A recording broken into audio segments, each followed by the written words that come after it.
और आप देख रहे हैं मेरा यूट्यूब चैनल स्टडी माई वे, जिस पर हम पीसीएम यानी कि फिजिक्स केमिस्ट्री मैथ के पॉलिटेक्निक में पूछे गए कुछ क्वेश्चन का हल देखेंगे।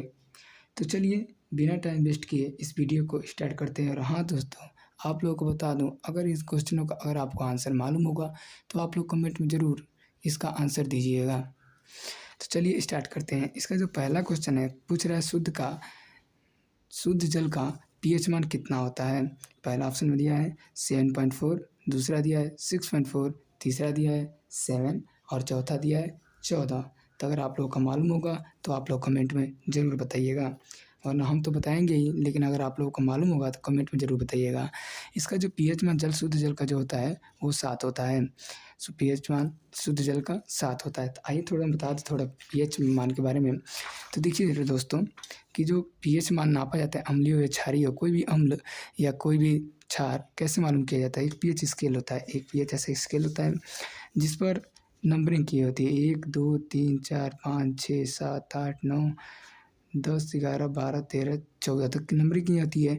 1 2 3 4 5 6 7 तक, यहाँ से यहाँ तक, यानी कि 7 तक जो पदार्थ पाए जाते हैं जिनका पीएच मान 7 तक होता है या 7 से नीचे होता है वो होते हैं अम्लीय, और जिनका पीएच मान 7 से अधिक होता है वो होते हैं क्षारीय, और जिनका पीएच मान 7 पर होता है वो प्रायः उदासीन होते हैं।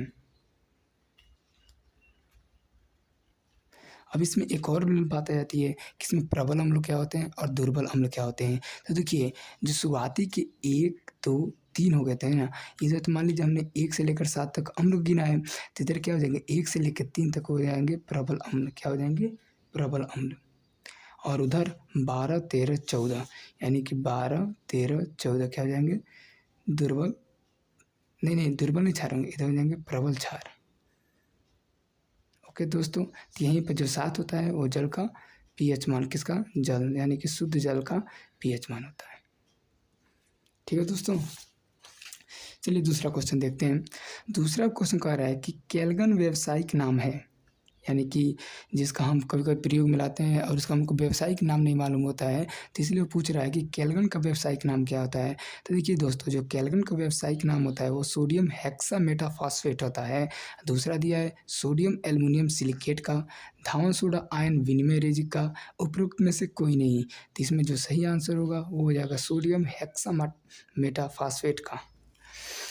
तीसरा देखते हैं, कठोर जल का प्रयोग किया जाता है। कठोर जल का प्रयोग किया जाता है, पहला दिया है कृषि में, दूसरा दिया है स्नान करने में, तीसरा दिया है कपड़े धोने में और चौथा दिया है बॉयलर में। तो इसमें जो सही आंसर होता है वो होता है स्नान करने में।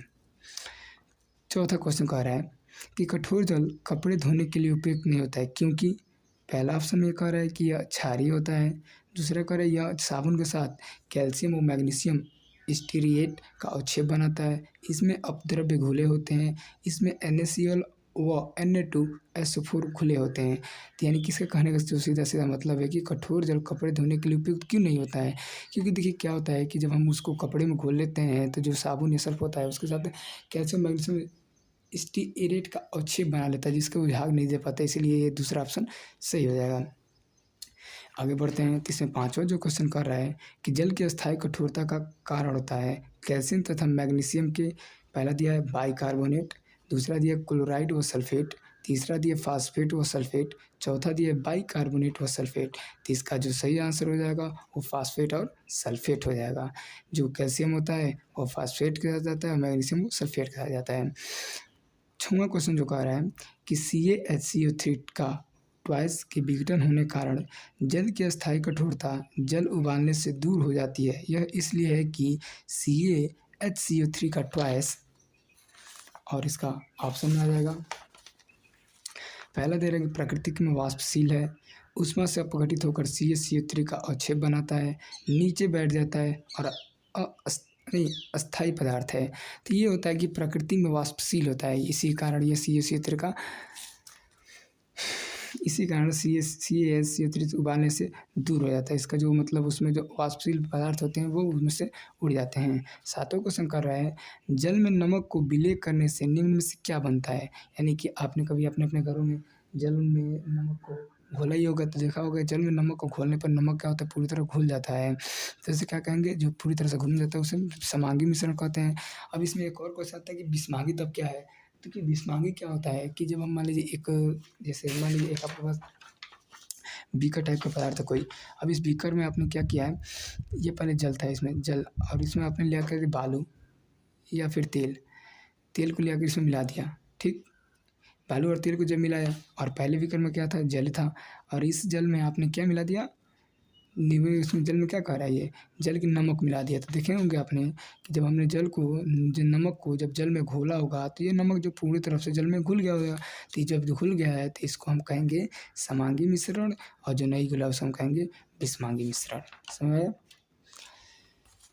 8वां क्वेश्चन कह रहा है, नगर में पीने के जल को शुद्ध करने के लिए कौन सा कीटनाशक पदार्थ प्रयोग में लिया जाता है। तो देखिए कह रहा है, पहला है कि sodium chloride NaCl, calcium magnesium Ca और Mg, विरंजक चूड़ा तो क्लोरीन जल, KMnO4, यही पूछ रहा है हमसे। तो सबसे पहली बात तो इसमें होता है क्या है कि जब हम नगर में पीने के लिए जो पानी होता है, या फिर जो RO का पानी जो आप लोग पीते हैं, उसमें उसको आखिर फ़िल्टर करने के बाद उसको उसमें क्या मिलाया जाता है कि उसको साफ़ सुथरा है, उसमें से कचरे को बाहर निकाला जाता है। या फिर आपने भी पिया होगा जल हो तो आपको लगा होगा कि ज़रूर कुछ ना कुछ मिलाया जाएगा। तो कभी पानी उसमें का थोड़ा दूसरे पानी से या नल के या किसी और पानी के से वो डिफरेंट लगता होगा। तो उसको शुद्ध करने के लिए विरंजक चूड़ या क्लोरीन जल मिलाया जाता है, जिसका रासायनिक सूत्र होता है CaOCl2, जिसका हम कहते हैं कैल्शियम क्लोरो हाइपोक्लोराइड। अब आता है कि 9वां क्वेश्चन है, परम्यूरिट अथवा जियोलाइट का सूत्र पूछ रहा है। परम्यूरिट अथवा जियोलाइट ये एक पदार्थ है जिसका हमको सूत्र पूछ रहा है। इसका सूत्र का सही आंसर हो जाएगा Na2Al2Si2O8N2 2H2O।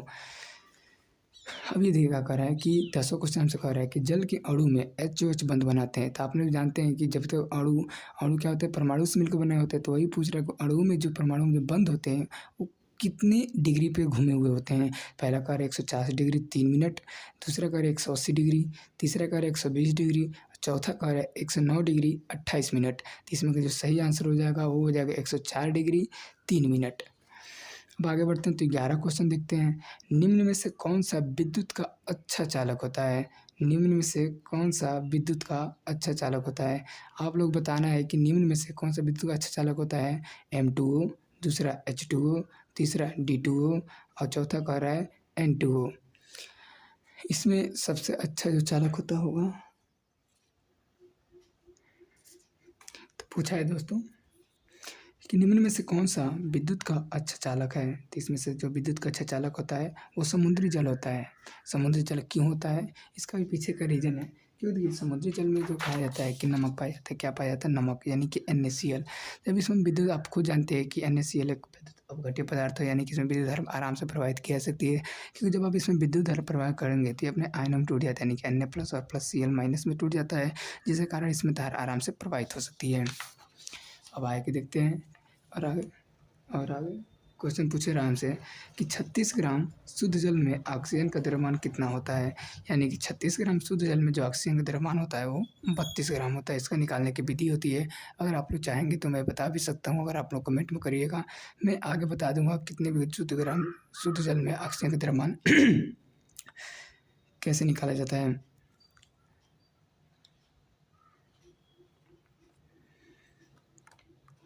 आप लोग आगे की वीडियो में भी बता दीजिएगा, कमेंट में कीजिएगा कि कैसे हम 36 ग्राम या 40 ग्राम 42 ग्राम शुद्ध जल में ऑक्सीजन का द्रव्यमान निकाल सकते हैं।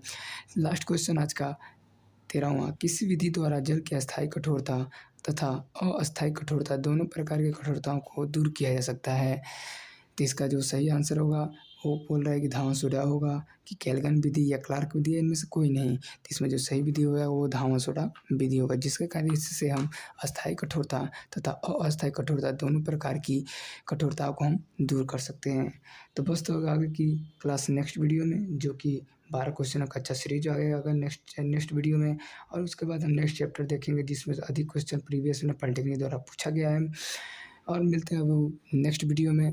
तब तक के लिए गुड बाय। और हाँ, चैनल को सब्सक्राइब कर लीजिए, क्योंकि जो नेक्स्ट वीडियो आने वाला है वो इसका आगे का पार्ट 12 क्वेश्चन होगा जो प्रीवियस ईयर में कई बार पूछ चुके हैं। ठीक है, धन्यवाद, नमस्कार। हेलो दोस्तों। आपको मैं बताना चाहता हूँ, ऊपर उस क्वेश्चन में मैंने गलत ऑप्शन चूज़ कर दिया था, मेरे को थोड़ा कन्फ्यूजन था, तो इसीलिए हम वहाँ पर डिस्कस नहीं कर पाए। तो आगे आकर मैंने बताना चाहूँगा कि इसमें जो 5वां जो क्वेश्चन था, कह रहा था कि जल की अस्थायी कठोरता का कारण है, तो कैल्शियम तथा मैग्नीशियम के था। हमने उसमें लगवाया था फास्फेट व सल्फेट, तो आप फास्फेट व सल्फेट ना होकर वहाँ पर होगा क्लोराइड व सल्फेट। ये ऑप्शन यहाँ पर सही होगा। और जो छठा क्वेश्चन था, उससे कह रहा है कि CaSCO3 का ट्वाइस के विघटन के होने के कारण जल की अस्थायी कठोरता तथा जल उबालने से दूर हो जाता है। यही इसलिए होता है कि CaSCO3 का जो होल ट्वाइस होता है, उसमें का जो सही आंसर होता है, उसमें का ये होता है कि प्रकृति में वाष्पशील नहीं होता है, वो ऊष्मा से अपघटित होकर CaCO3 का अवक्षेप बनाता है, जो हमारे के लिए लाभप्रद नहीं होता है। ठीक, ये उनको चाहिए भी नहीं। और इसका एक और बस लास्ट पार्ट होता है नीचे की तरफ कि निम्न में से कौन सा विद्युत का अच्छा चालक है। तो उसमें दिया था M2O, D2O, H2O और N2O। तो इसमें M2O ना होकर इसमें आपका D2O हो जाता है।